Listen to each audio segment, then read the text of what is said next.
कल्पना कीजिए कि कोई इंसान एक पूरा मेडिकल डायग्नोस्टिक एम्पायर खड़ा कर दे, और वो भी 5,000 करोड़ रुपए का। बाप रे, 5,000 करोड़! दिमाग ने तो सीधा हार्वर्ड या स्टैनफोर्ड वाले एमबीए प्रोफेशनल्स और बड़ी बड़ी शीशे वाली इमारतों का ही ख्याल आता है। बिल्कुल। लेकिन मजेदार बात तो ये है ना कि इस कंपनी को बनाने वाले इंसान ने अपनी पूरी जिंदगी में कभी किसी अनुभवी व्यक्ति को नौकरी पर रखा ही नहीं। अरे सच में? मतलब बिजनेस की दुनिया में तो हमेशा यही कहा जाता है कि टैलेंट और अनुभव ही सफलता की चाबी है। हाँ, और उससे भी बड़ी बात यह है कि इस इंसान को खुद 50 कंपनियों ने सिर्फ इसलिए रिजेक्ट कर दिया था क्योंकि उसके पास अनुभव नहीं था। क्या बात करी है? बिल्कुल। और फिर उसी इंसान ने कसम खाई कि वो अपनी कंपनी में सिर्फ फ्रेशर्स को ही रखेगा। हम बात कर रहे हैं थायरोकेयर के संस्थापक डॉक्टर वेलुमणि की। तो आज के इस डीप डाइव में हम मुख्य रूप से राज शुमानी के साथ हुए उनके शानदार इंटरव्यू का विश्लेषण कर रहे हैं। और सच कहूं तो ये कहानी किसी भी बिजनेस स्कूल की थ्योरी को सिरे से खारिज कर देती है। एकदम सही कहा आपने, और यही आज की हमारी चर्चा का मिशन भी है। हम सिर्फ ये नहीं देखेंगे कि उन्होंने 5,000 करोड़ की कंपनी कैसे बनाई, बल्कि ये समझेंगे कि बिना जूतों के एक छोटे से गांव से निकलकर कोई इस मानसिकता तक पहुंचता कैसे है। हाँ, मतलब उनका वो क्यों समझना बहुत जरूरी है। तो चलिए इसे थोड़ा विस्तार से समझते हैं। शुरुआत उनके बचपन से करते हैं। दक्षिण भारत के एक बेहद गरीब परिवार में उनका जन्म हुआ था। आमतौर पर कोई भी इसे बहुत बड़ा दुर्भाग्य मानेगा, राइट? हाँ, बिल्कुल मानेगा। लेकिन इंटरव्यू में डॉक्टर वेलुमानी दावा करते हैं कि वो किस्मत वाले थे कि वो इतने गरीब पैदा हुए। मतलब मुझे ये बात थोड़ी हजम नहीं हुई। कोई अपनी भयंकर गरीबी को किस्मत कैसे कह सकता है? देखिए, इसके पीछे ना उनका एक बहुत ही दिलचस्प गणितीय फॉर्मूला है। उन्होंने अपनी सफलता को एक इक्वेशन में बदल दिया है, जैसे वो डेल्टा कहते हैं। अच्छा, ये डेल्टा वाला कॉन्सेप्ट क्या है, थोड़ा समझाएंगे? हाँ, तो गणित में डेल्टा का मतलब होता है बदलाव या अंतर, यानी x2 माइनस x1। यहाँ x2 का मतलब है कि आज आप जीवन में कहाँ हैं, और x1 का मतलब है आपकी शुरुआत कहाँ से हुई थी। ओहो, एक मिनट रुकिए। अगर मैं इसे सही से समझ रही हूं, तो चूंकि उनकी शुरुआत यानी x1 एकदम शून्य था, तो उनके जीवन में जो भी जुड़ा वो सिर्फ एक प्लस ही था। एकदम सटीक। जब आपका बेसलाइन ही शून्य है ना, तो आपके पास खोने के लिए कुछ बचता ही नहीं है। डॉक्टर वेलुमनी मानते हैं कि इसी जीरो लॉस स्थिति ने उन्हें वो निडरता दी जो किसी सुरक्षित माहौल वाले इंसान के पास नहीं होती। हाँ, अगर मैं इसे एक एनालॉजी से समझाऊं तो ये बिल्कुल किसी वीडियो गेम की तरह है। Video game? वो कैसे? अरे जैसे जब हम लेवल 0 पे होते हैं, हमारे पास बचाने के लिए कोई एक्स्ट्रा लाइफ नहीं होती, कोई पॉइंट्स नहीं होते, तो हम सबसे ज्यादा अग्रेसिव होके खेलते हैं ना। अरे हाँ, बहुत से उदाहरण दिया आपने। क्योंकि डर तो तब लगता है जब कुछ खोने का रिस्क हो। बिल्कुल, हम 0 से नीचे जा ही नहीं सकते। और यही निडरता उनके अंदर बचपन से आ गई थी। सोचिए, सिर्फ 10 साल की उम्र में वो अपने परिवार के मुखिया बन गए थे। 11 साल की उम्र से तो उन्होंने काम करना शुरू कर दिया था। बाप रे, 11 साल? हाँ, जहां आज के दौर में बच्चों को हर चीज रेडीमेड मिलती है, उनके लिए सुबह 7 बजे से रात 11 बजे तक चिलचिलाती धूप में काम करना कोई सजा नहीं थी, बल्कि एक स्वर्ग जैसा था। उनके अनपढ़ माता पिता ने उन्हें आजादी के अलावा कुछ नहीं दिया। लेकिन यार, मुझे यहाँ थोड़ा शक है। मतलब क्या सच में 16-16 घंटे काम करना किसी बच्चे के लिए लग्जरी या स्वर्ग हो सकता है? ये तो सरासर मजबूरी लगती है। यहीं पर हमें उनके मनोवैज्ञानिक नजरिए को समझना होगा। डॉक्टर वेलुमनी के अनुसार वो कम संसाधन उनके लिए एक तरह का ट्रेनिंग ग्राउंड बन गए थे। मतलब समस्याओं से लड़ने की ट्रेनिंग। हाँ, जब घर में राशन नहीं है, सुविधा नहीं है, तो आप हर दिन एक नई प्रॉब्लम सॉल्व करते हैं। आप एक मास्टर प्रॉब्लम सॉल्वर बन जाते हैं। इसी पर उन्होंने बच्चों को 2 हिस्सों में बांटा है, पैम्पर्ड और पेरेंटेड। पैम्पर्ड मतलब वो लाड़ प्यार वाले बच्चे। बिल्कुल। और पेरेंटेड मतलब जिन्हें जिम्मेदारी के साथ पाला गया हो। पैम्पर्ड बच्चों को हमेशा दूसरों से मदद की उम्मीद होती है, पर पेरेंटेड बच्चे मुश्किलों से खुद टकराते हैं। तो ये डेल्टा वाली मानसिकता गांव में तो काम कर गई, पर इसका असली इम्तिहान तो तब होता है ना जब वो किसी बड़े शहर की कॉर्पोरेट मशीनरी में धकेले जाते हैं। हाँ, वो मुंबई वाला सफर।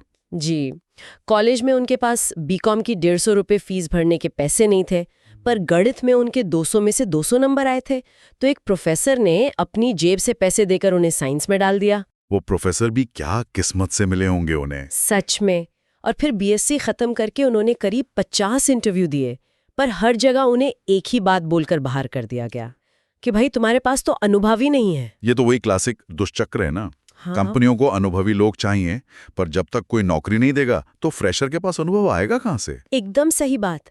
50 बार रिजेक्ट होने के बाद तो कोई भी टूट जाए, पर वो रुके नहीं। वो सिर्फ 400 रुपए लेकर मुंबई आ गए। सिर्फ 400 रुपए? हाँ, और वीटी स्टेशन पर 3 रातें जमीन पर सोए। फिर भाभा एटॉमिक रिसर्च सेंटर यानी BARC के इंटरव्यू वाले दिन एक बहुत गजब की घटना हुई। उस दिन मुंबई में भयंकर बारिश हो रही थी। अरे, मुंबई की बारिश तो वैसे ही मशहूर है, सब रुक गया होगा। बिल्कुल, ट्रेनें बंद थीं और यही उनकी वो डेल्टा माइंडसेट काम आई। भारी बारिश की वजह से 300 में से सिर्फ 100 लोग ही इंटरव्यू देने पहुंच पाए। हाँ, बाकी लोग शायद अपने घर के आराम को छोड़ना नहीं चाहते थे। वही तो। लेकिन जिस इंसान ने 3 दिन स्टेशन पर गुजारे हों, उसके लिए बारिश क्या चीज है? उन्हें वो सरकारी नौकरी मिल गई। क्या बात है। और पता है, मुझे इस कहानी का एक और हिस्सा बहुत मजेदार लगा, जो उनकी शादी से जुड़ा है। उनके होने वाले ससुर खुद रिश्ता लेकर आए थे। अच्छा, हाँ। फिर क्या हुआ? जब डॉक्टर वेलुमनी पहली बार उस लड़की से मिले ना, तो वो 55 मिनट तक लगातार बोलते रहे। और हैरानी की बात यह है कि उन्होंने अपनी कोई खूबी नहीं बताई। 55 मिनट तक सिर्फ कमियां गिनाई? हाँ, उन्होंने कहा कि गांव वाले घर में टॉयलेट तक नहीं है, कोई सेविंग नहीं है और पूरे परिवार की जिम्मेदारी उनके कंधों पर है। मतलब सच कहूं तो खुद को सेल करने का ये दुनिया का सबसे खराब तरीका है। मुझे तो ये समझ नहीं आ रहा कि वो लड़की भाग क्यों नहीं गई। है ना? पर यहीं पर एक्सपर्ट जी, कठोर ईमानदारी या रेडिकल ऑनेस्टी ने एक फिल्टर का काम किया। उस लड़की ने देखा कि जो इंसान इतना पारदर्शी हो सकता है, वो कभी धोखा नहीं देगा। कमाल है, जब आप अपनी कमजोरियों को इतनी बेबाकी से मेज पर रख देते हैं तो सामने वाले को भरोसा हो जाता है। और यही ईमानदारी उनके बिजनेस का भी उसूल बनी। बिल्कुल। और इसी वजह से उन्हें कॉर्पोरेट दुनिया में भी सही लोग मिले। BARC में उनके एक नेत्रहीन बॉस थे, एक पारसी जेंटलमैन। अच्छा, वो ब्लाइंड बॉस जिन्होंने उन्हें प्रेरित किया। हाँ, उस बॉस ने उन्हें थायराइड बायोकेमिस्ट्री में MSc और फिर PhD करने के लिए पुश किया। सोचिए, जिस इंसान को पता भी नहीं था कि थायराइड ग्रंथि कहाँ होती है, उसने उसी में PhD कर डाली। इस पर डॉक्टर वेलुमनी का एक बहुत शानदार कोट है। उन्होंने कहा था, यदि आप वही करते हैं जो आपने पढ़ा है तो आप सिर्फ जीवित रहेंगे, लेकिन यदि आप वो करते हैं जो आपने नहीं पढ़ा है तो आप लीडर बनेंगे। वाह, कितनी गहरी बात है। वो बॉस उनके लिए सच में एक उत्प्रेरक साबित हुए। पर यहाँ से कहानी और दिलचस्प हो जाती है। रिस्क लेने वाली बात। हाँ, 37 साल की उम्र, एक सुरक्षित सरकारी नौकरी, 2 छोटे बच्चे और बैंक में करीब 1 लाख रुपए की बचत। आज के हिसाब से 1 लाख कुछ नहीं, पर तब वो उनके 40 महीने का खर्च था। बहुत बड़ा कुशन था उनके लिए। तब उन्हें एहसास हुआ कि बुढ़ा नहीं, बड़ा बनना है। ये बहुत क्रिटिकल पॉइंट है। सरकारी नौकरी आपको भूखा नहीं मरने देगी, लेकिन बड़ा भी नहीं बनने देगी।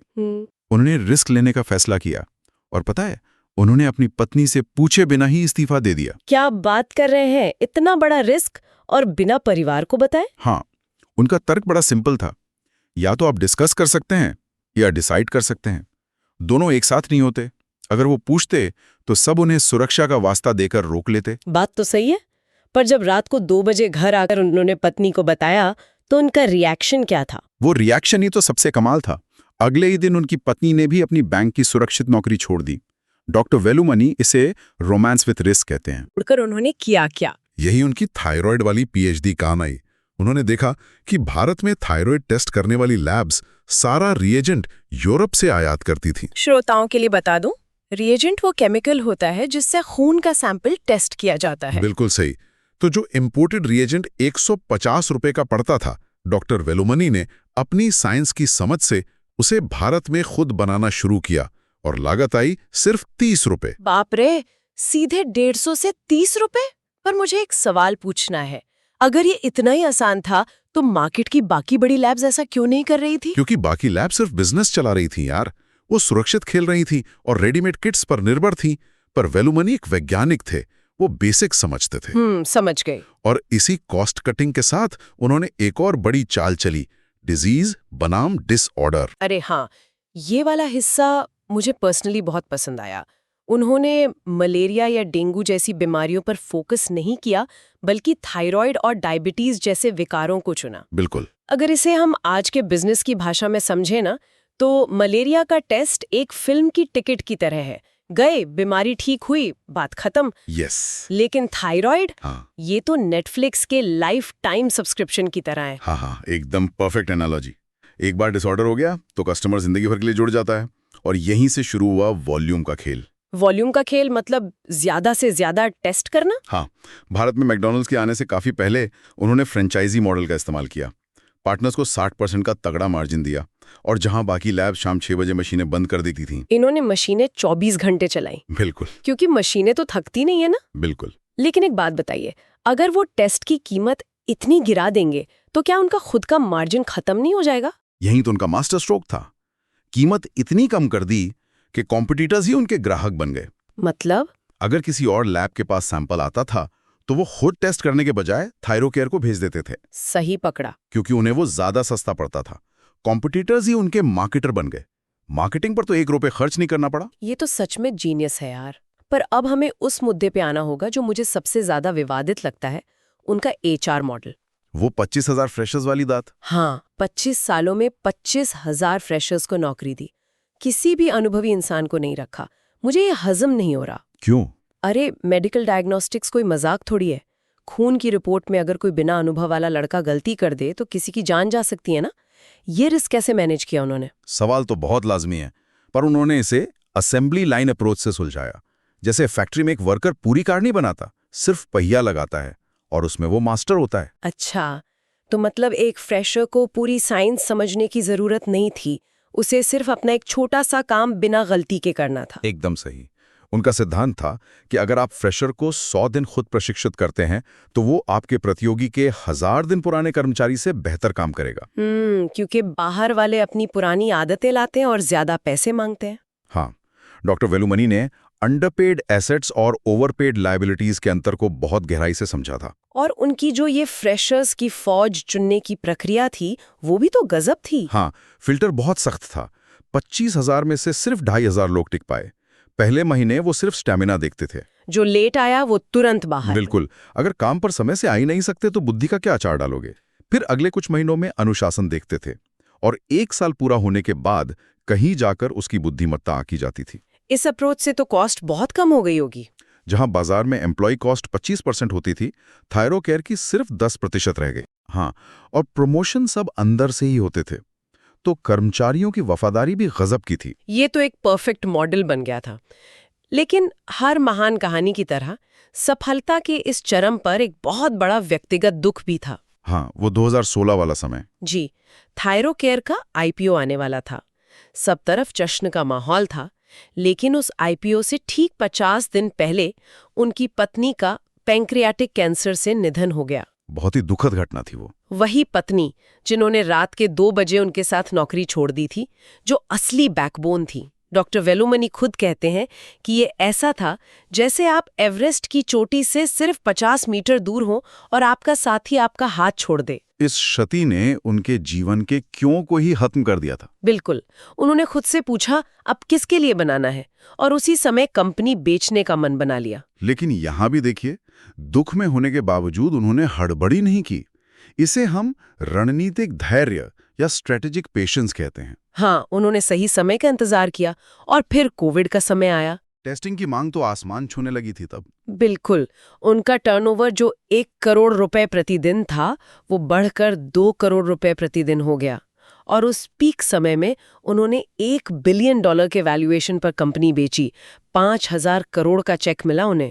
और आज वो अपना समय नए उद्यमियों को प्रेरित करने में बिताते हैं ताकि देश में रोजगार पैदा हो सके। तो इस पूरी लंबी चर्चा को अगर हम समेटें तो सबसे पहली चीज उभर कर आती है डेल्टा माइंडसेट। हाँ, शून्य से शुरुआत करना कमजोरी नहीं, ताकत है। दूसरा, वो डिसऑर्डर आधारित बिजनेस मॉडल, जहां आप चीजों को इतना सस्ता कर दो कि प्रतियोगी ही आपके एजेंट बन जाए। और तीसरा, वो फ्रेशर्स वाली असेंबली लाइन, अनुभव से ज्यादा ट्रेनिंग पर भरोसा करना। कहानी का निचोड़ यही है कि अभाव कोई अभिशाप नहीं है, यह आपको नए समाधान खोजने पर मजबूर करता है। एकदम सही। और इस चर्चा को खत्म करने से पहले मैं अपने सुनने वालों के लिए एक बहुत ही गहरा विचार छोड़ना चाहूंगी।